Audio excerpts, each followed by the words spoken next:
पारदर्श। उस दिन मैं त्रिवेणी संगम के समीप पहुंचा।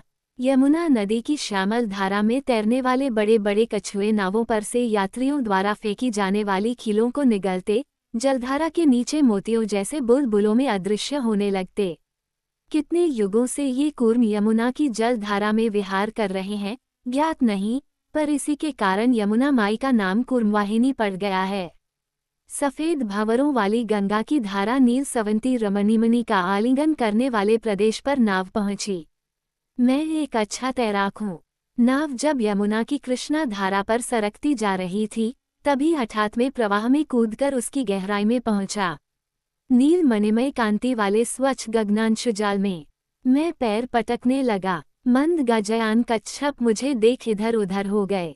उस निर्मल शीतला जल धारा में मैं छोटे शिशु मीन की भांति हाथ पैर हिलाते विहार करने लगा। जल धारा की गहराई में थोड़ी दूर आगे बढ़ने के उपरांत श्वेतरेखा पंख अत्यंत वेग के साथ मेरी ओर बढ़ते दिखाई दिए। मैं निस्तब्ध हो ठहर गया। उन भंवरों में फंसकर एक निमेष तक मैं छटपटाता रहा, दूसरे ही क्षण ऊपर आ पहुंचा। मेरे मित्रों ने विस्मय के स्वर में पूछा, अरे, हमने सोचा कि तुम हमें अब दिखाई नहीं दोगे। इतनी देर तक तुम पानी के भीतर कैसे रह सके?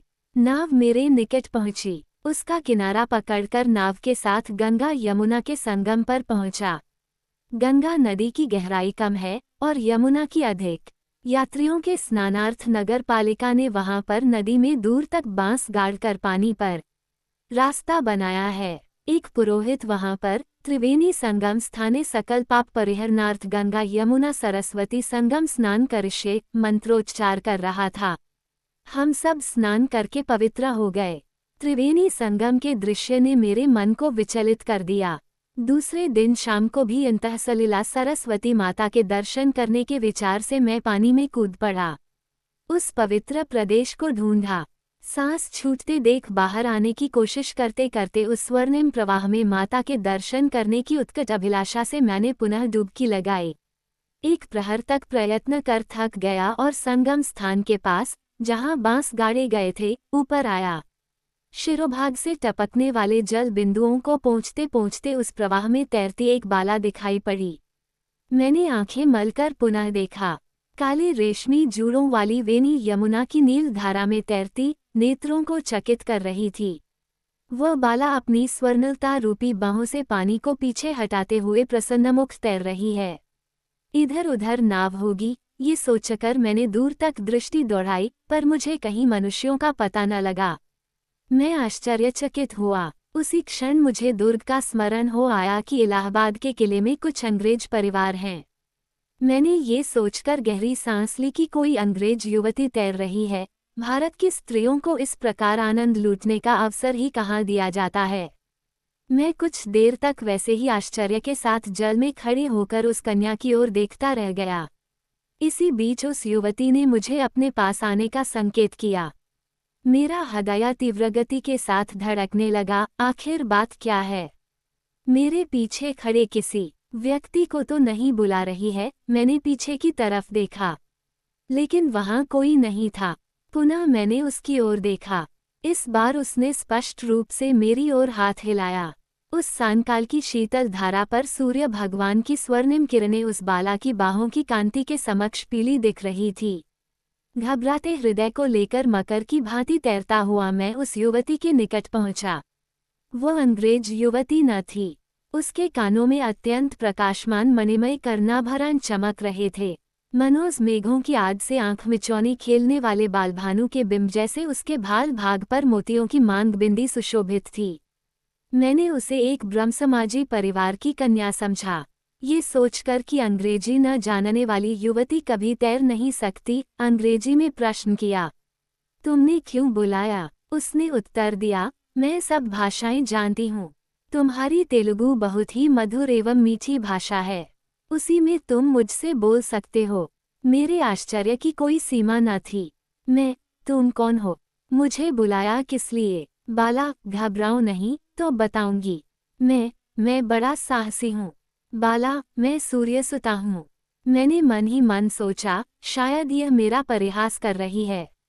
तेलुगु जानने वाली यह बाला है कौन? इस प्रयाग में निवास करने का कारण। मेरा मन कई प्रकार के विचारों में डूबता उतराता रहा। बाला महाशय, मैं आंध्र युवती नहीं हूँ। तुम तो सरस्वती नदी का प्रवाह, टू डिवाइसेस, देखने आए हो, शिक्षित भी हो। क्या सरस्वती प्रवाह कहानियों में ही है? यहाँ पर दिखाई देगा। अभी तक तुम पानी की गहराइयों में किसकी खोज कर रहे थे? मेरे हृदय में कोई अव्यक्त ध्वनि प्रतिध्वनित होने लगी।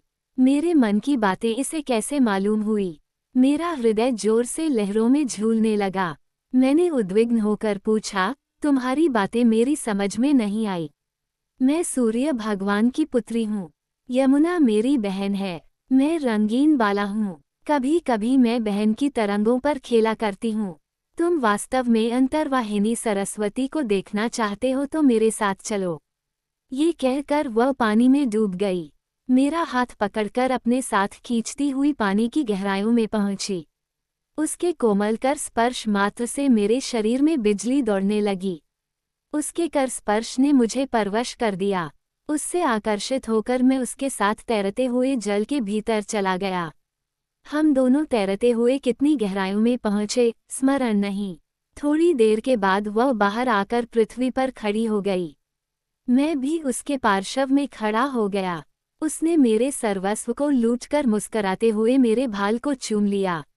अंगुलियों से मेरा चिबुक ऊपर उठाकर खिलखिलाकर हंस पड़ी और कहा, हे रसपिपासी, तुम्हारे हृदय में सरस्वती की धारा के दर्शन करने की दिव्याकांक्षा है न? मैं सूर्यसुता हूँ। चंद्र सूर्यमंडल मध्यस्थ शीतल धारा में सर्वरसात्मक सूर्य भगवान अधिवास करते रहते हैं। उनसे मेरा और मेरी यमुना का उद्भव हुआ है। गंगा तो सूर्य की सहोदरी है। सरस्वती तो पवित्रात्मा सूर्य तन्या है। गंगा, यमुना और सरस्वती का संगम काव्य, चित्र और गान का संगम ही है। इस त्रिवेणी संगम के रहस्य को जानने के जिज्ञासु तुझमें मेरा मन मग्न हुआ है। इसलिए मैं तुम्हारे समक्ष प्रत्यक्ष हो गई हूँ। मुझे ये सब विचित्र सा मालूम हुआ। उस बाला का इन दिनों प्रत्यक्ष होना कैसे संभव है? ये तो कहानियों की बात है। स्वामी, संकोच क्यों कर रहे हो? अभी तक मुझे ये सब माया सा प्रतीत हो रहा है, या तैर न सकने के कारण मेरे प्राण पखेरु के उड़ जाने पर तुम्हारे ये दिव्य दर्शन हुए हैं। संकोच के कारण वैसा ही चुपचाप खड़ा रह गया हूँ। पागल, तुम कला तपस्वी नहीं हो। कला और कला के परमार्थ का अनेक वर्षों से मैं अपने मन में, भौतिक जीवन में तथा हृदय में अन्वेषण कर रहा हूँ। इसलिए तो मैं तुम्हारे सामने प्रकट हुई हैं। रात को त्रिवेणी संगम के पवित्र दर्शन कर सकोगे। हे सूर्यसुता, तुम ललित कला स्वरूपिणी हो और काव्यानंद हो। तुम्हारा रूप ही गीत है। तुम्हारा मधुर स्वप्न ही छंद है। तुम ही भावना हो तथा तुम्हारे प्रेम ने ही रस बनकर मुझे दर्शन दिए। हे सूर्यसुता, मेरी प्रणय देवी, इस त्रिवेणी संगम पर तुमने मुझे कैसे दर्शन दिए? मैं मानव हूँ, तुम देव वनिता हो। ये संभवतः मेरा स्वप्न होगा। हम दोनों सरस्वती नदी के दर्शन कर उस अंधकार में कुछ समय तक तैरते रहे। तदनंतर उससे आज्ञा पाकर मैं इलाहाबाद के अपने मुकाम पर पहुंचा। कहाँ गए थे? अभी तक तैरते ही रहे। क्या अक्ल मारी गई? मेरे मित्रों ने प्रश्नों की झड़ी लगा दी। मैं अपना रहस्य किसे बताऊं? बाला मेरे अन्य मित्रों के समझ क्यों प्रत्यक्ष नहीं हुई? उनसे ये बातें उसने क्यों नहीं कहीं? पर यह सत्य है कि मैं उससे मिला। उस अथाह जलराशि में स्वर्णिम प्रकाश में कनकपद्म को अपनी वेणी में धारण कर शुभ्र शर्दिनी हो मकरवाहिनी सरस्वती ने श्वेत कमलधारिणी जाह्नवी का दायां हाथ पकड़ नीलकुमुद वेणीधारिणी तथा कूर्मवाहिनी यमुना के बाएं हाथ को अपने हाथ में ले दर्शन दिए। उस त्रिवेणी का दर्शन क्या सत्य नहीं? उनके दर्शन होते ही पानी की गहराइयों में घुटने टेके उन्होंने हमें आशीर्वाद दिए। उसके बाद वे तीनों अदृश्य हो गईं। हम दोनों जल के ऊपर आए। हे शिल्पी, हम दिव्य वनिताएं हैं। हम में से कुछ लोगों का मानवों से प्रेम हो जाता है। मैंने तुमसे प्रेम किया है। इसे विचित्र मत मानो। मेरे प्रणय की सच्चाई कवि होने के कारण क्या तुम्हें मालूम न होगी? उस बाला ने कहा। तब मैंने कहा, मर्त्यवासी मैं हूँ, अमरकांता तुम हो। मेरी तुम्हारी मैथिली कैसी? स्वप्न में डूबा हुआ मैं, स्वप्न में तुम रही। मेरा तुम्हारा प्रणय कैसा? देह बंधन से जकड़ा हुआ मैं, देहातीत बनकर तुम रही। मेरा तुम्हारा आलिंगन कैसा, एक ध्येय कांता, ज्योत्सना के रूप में दूर अपने स्वप्नों में दर्शन करता, जब मैं गोदावरी के तट पर अंग्रेजी पढ़ा करता था, गाया करता था। उस गीत को आज पुनः गाने पर उस युवती ने मुस्कुराते यमुना जल पर विहार करते गीत गाया। उसका सारांश है, एक नक्षत्र टूटकर धरती पर गिरा, वो कांतिपुंज दो टुकड़े हुआ, एक किरण में और दूसरी तुम मर्त्यवासी हो और मैं दिविजा, जन्म जन्मांतरों से तन्मय हो, शिल्पी, चित्रकार, कवि इत्यादि द्वारा कला की उपासना हुई। एक समय अजंता ने मेरे चित्र व शिल्प बनाकर मेरी आरती उतारी, मुझे अपनी आत्मा समर्पित की। शिल्पियों ने मेरा अन्वेषण करते, जागते, स्वप्न देखते मेरे ही गीतों का आलाप किया, मेरा ही अभिनय किया। मैं इस जन्म में, इस रूप में इस त्रिवेणी के पास आ गई हूँ। यहाँ पर केवल तुम और मैं, और कोई नहीं। गीत समाप्त कर वह हंस पड़ी। ये समाचार मैं अपने मित्रों को कैसे दूं? मेरे इस यौवन को किसी अज्ञात शक्ति ने परवश बनाकर मेरे हृदय में रागालाप करते हुए इस त्रिवेणी संगम पर पहुंचा दिया है। वहां पर यह बाला प्रत्यक्ष हो गई। विश्वास करूं कि नहीं, विश्वास करूंगा ही क्या।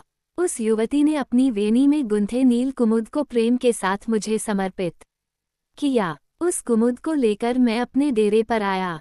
मेरे मित्रों ने पूछा, अरे ऐसा सुंदर नील कुमुद आंध्र भर में नहीं है, कहाँ से लाए हो? पुष्प तो आंध्र में नहीं है और न वह बाला। उस रात्रि को जब हम दोनों अलग हुए, उस युवती ने मुझे अपने हृदय से लगाकर मेरे नेत्रों के बीच एक चुंबन किया और पानी में कूद पड़ी। दूसरे दिन शाम को मैं अकेला ही रह गया। उसके दर्शन नहीं हुए। सूर्यसुता, सूर्यसुता कई बार पुकारा मैंने, कोई अव्यक्त वेदना, मैं शायद मूर्छित हो गया। मेरे मित्र मुझे ढूंढते आए, मुझे होश में लाने का उन लोगों ने प्रयत्न किया। आखिर एक तांगे में मुझे अपने मुकाम पर ले गए। डॉक्टर भी असफल रहे। सवेरे मैं जाग पड़ा, कमजोरी नहीं, ज्वर भी नहीं।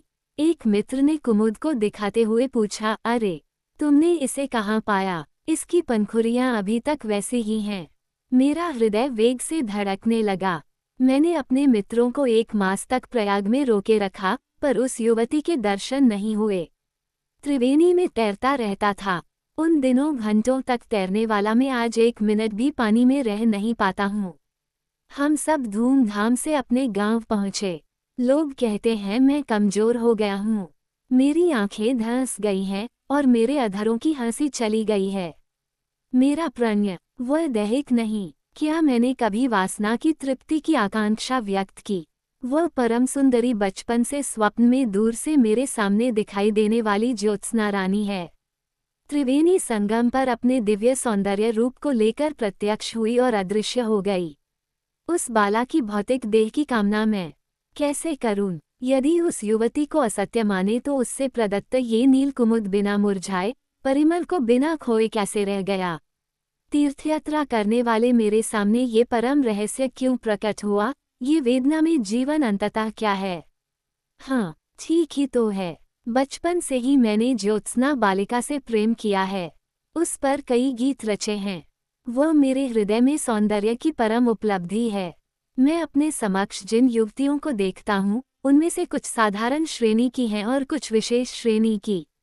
क्या मनुष्य अपने जीवन में केवल दैहिक सौंदर्य ही चाहता है?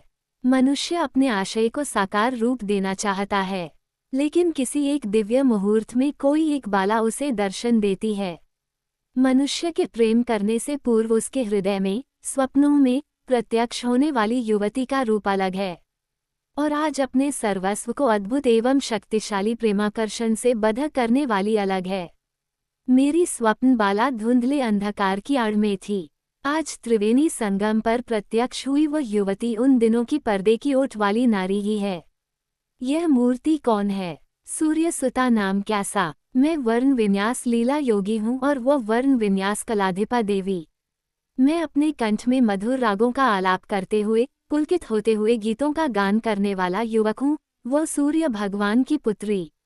हम बालक हैं। एक नया लोक, एक नूतन वेग, एक नई शक्ति सामने। पीछे हटने को मन नहीं मानता, आगे बढ़ने का साहस नहीं होता। आगे त्रिवेणी, पीछे त्रिवेणी है।